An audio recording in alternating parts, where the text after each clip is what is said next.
The Navy Secretary and the Chief of Naval Operations announced today at Sea Air Space that they'd be setting up basically an unmanned hub in U.S. 4th Fleet, which is Central and South America.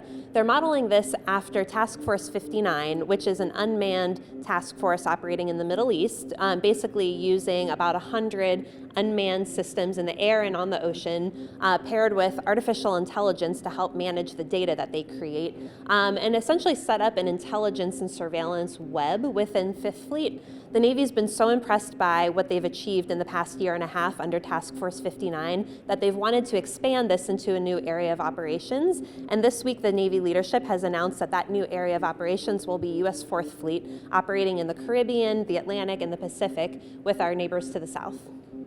The SOUTHCOM area of operations is really important for these operations because the U.S.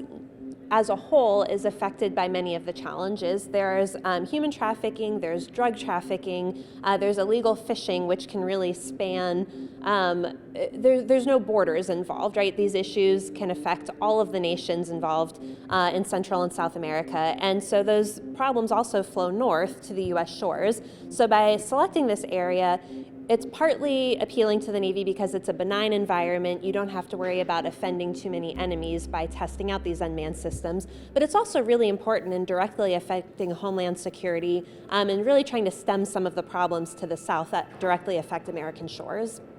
We'll see the first operations under this unmanned hub later on this year. The UNITAS 2023 exercise taking place in Latin America will feature some of these unmanned systems, though Admiral Mike Gilday declined to name which systems or how many could appear in the exercise this July.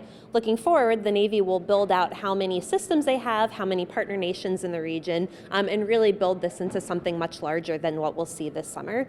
Reporting from Sea Air Space 2023, I'm Megan Eckstein with Defense News.